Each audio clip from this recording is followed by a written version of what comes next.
या तो आप हमें दिखाएं कि आप लोग फाउंडिंग मेंबर्स थे, ठीक है। वो एक फाउंडिंग मेंबर कह रहा है कि जी मुझे इलेक्शन तक नहीं लड़ने दे रहे हैं, शायद बहुत बुरा हो, आपको नहीं पसंद हो, मगर वो इलेक्शन को ही उसको राइट तो दे देना। एक तरफ आप कह रहे हैं मुझे पार्टी को इलेक्शन लड़ने दें, वो आपके अंदर घर वाला कह रहा है तो मुझे तो करने दो ना, मैं क्यों ना पार्टी का हेड बन जाऊं। Maybe he wants to be chairman, maybe he wants to be whatever secretary general. हार जाए जीत जाए, अगर आपके 8.5 लाख मेंबर हैं उनको पे भरोसा क्यों नहीं कर रहे हैं, ये बता दें। और अगर आपने कर दिया है भरोसा, वो हमें कुछ तो दिखा देना हमें कि वाकई कुछ हुआ था। कागज का टुकड़ा, कल सपोज अकबर अहमद एक कागज का टुकड़ा ले आते हैं, उस पर आपकी पार्टी का नाम टाइप कर देते हैं और अपने आप को अपॉइंट कर देते हैं, इलेक्शन अपना नाम लिख देते हैं अनअपोज्ड, तो हमारे पास 2 कागज के टुकड़े होंगे, किसको हम मानेंगे? तो फिर आप हमें बताएंगे नहीं नहीं इन्होंने तो घर में बैठ के कर दिया, मैंने तो जाके इलेक्शन नॉमिनेशन पेपर था, इतने लोगों ने नॉमिनेशन पेपर दिया, इतने वोटर आए थे। तो ये हमारा मसला है। आपका पॉइंट बिल्कुल समझ चुका हूं सर, मैं आपने पहले भी रिपीट किया। मैं आपको इस तरह से चला गया इलेक्शन कमीशन या उस तरफ से? मैं बिल्कुल, मेरा खाली पॉइंट ये था कि अभी मैं ये कहना चाह रहा था कि इलेक्शन, क्योंकि हम तो बड़े आपके कॉन्स्टिट्यूशन से मुतासिर हुए कि आप इलेक्शन, आप पॉलिटिकल पार्टीज को आप डेमोक्रेटिक बना रहे हैं। आपकी बिल्कुल बजा बात है, लेकिन इलेक्शन कमिशन इस तरफ नहीं गया। That is all the point I am trying to make. So coming to the symbol से, जफर साहब, just want to add something. ये जो judgement is impugned before us has also not gone into that, ठीक है। उसमें para 19 में आप देखिए उनकी जो फाइंडिंग्स हैं, जो उनका रेशियो ऑफ द जजमेंट है, they have held that the election commission has no jurisdiction exactly sir the intra party election. तो पहले हमने वो थ्रेशोल्ड करना है क्रॉस। से दूसरी हो गई ना, वो तो कह रहे हैं कि आप अगर ये आप आर्ग्यू कर रहे हैं कि इलेक्शन कमीशन को इंट्रा पार्टी इलेक्शन देखने का इख्तियार ही नहीं है, तो ये कह रहा हूं मैंने आपको नोट कराया। You are supporting the judgement of the Peshawar high court, I am, then you have to show from different provisions of law that is what I'm saying. इसलिए पहले मैं वो कर रहा हूँ, then I'll come to this point also. फर्ज कीजिए देख ही नहीं सकते, तो then तो there is no question of any election commission. Exactly. That is your lordship. What I'm exactly that is my point. लोगों का ये होता है ना कि वो सीधे जजमेंट्स पे आ जाते हैं।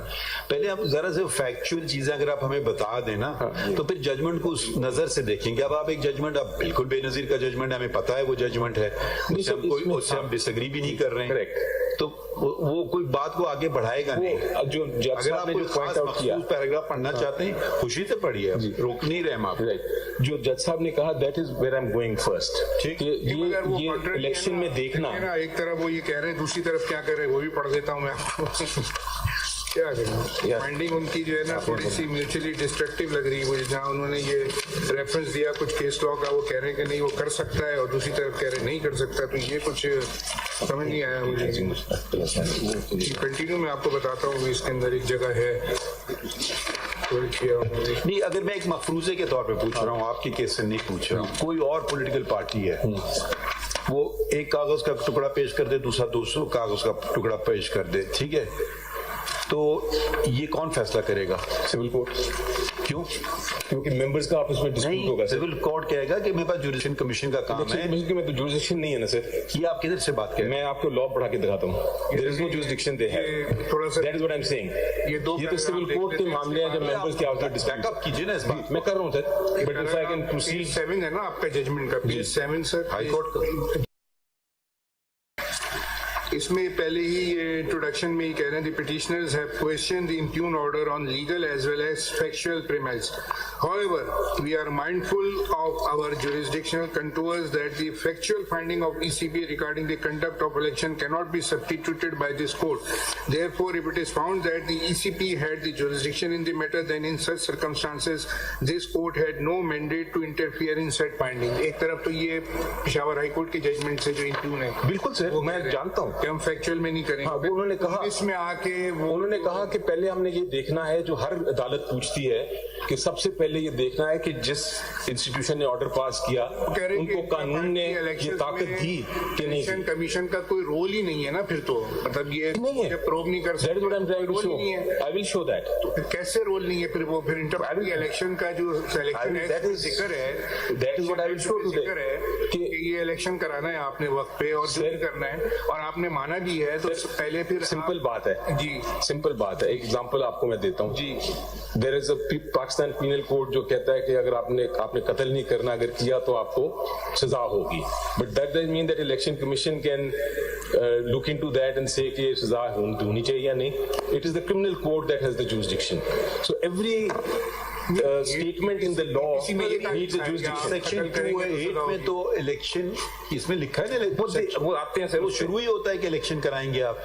Late me come to my first point then. हाँ, मैं सिंबल केस को भी छोड़ देता हूँ एक सेकंड के लिए। ये सिंबल केस तो है ही नहीं हमारे सामने, बेसिकली हमारे सामने तो पिशावर देखिए, अगर आपने मेरे हिसाब से अगर आपने इलेक्शन हो गए, सिंबल ऑटोमेटिक फॉलो करेगा मेरे हिसाब से। हमारे क्योंकि वो टेक्निकल चीज है, फिर क्यों आपका सिंबल होता है, एक अलग इशू होगा ना कि जी किसी को लगना चाहिए, उसने भी अप्लाई किया, हमें भी अप्लाई किया, वो एक अलग बहस पड़ तो जाती है। मीडिया पर्सपेक्टिव के अंदर जो आप ये सिंबल की बात कर रहे हो ना, we have nothing to do with this symbol. Symbol तो लिया हमसे, पिशावर का जजमेंट देख रहे हैं यहाँ पे और ईसीपी की देखिए, लेकिन ईसीपी ने सिंबल लिया ना सर। नहीं, ईसीपी का पहला खत पढ़िए, उन्होंने आपको कहा इलेक्शन करवाएं, इलेक्शन हमने कराए, मुतवातर एक ही बात है नहीं, और उसमें आपको धमकी भी दी, अगर आप नहीं कराएंगे तो हम आपका सिंबल ले। Question is can they take the symbol for non election? No, even if I don't hold election. No, but you have accepted that letter of ECP. आपने उनको कहा letter does not confer jurisdiction sir. No, देखिए ना, इतनी तो बात ना करें ना। इलेक्शन कमीशन ने आपको, जब आपकी हुकूमत थी, ठीक है, तो वो आप ये बातें, मीडिया वाली बातें अलग हैं, कोर्ट वाली बातें अलग हैं, उस वक्त आपको खत लिखा, बराए करम इलेक्शन करा लें। आप वक्त गुजर गया, आपने इलेक्शन अभी तक नहीं कराए, ना अपने आइन के मुताबिक और ना पाकिस्तान के कानून के मुताबिक। अगर आप नहीं कराएंगे तो हम आपका इलेक्शन सिंबल ले लेंगे। ये उन्होंने आपको धमकी, नतीजा भी बता दिया कि हम ये करेंगे, ठीक है। आपने कहा जी हजूर मुझे कोविड आ गया, मुझे 1 साल का मौका दे दें। आपने ये नहीं कहा आप कौन है मेरा सिंबल लेने वाले, आपने हमें धमकी कैसे दे दी। बेशक इलेक्शन कराना अलग इशू है, हर धमकी का जवाब नहीं देना चाहिए बिला वजह, तो वो एक अलग इशू है, ठीक है।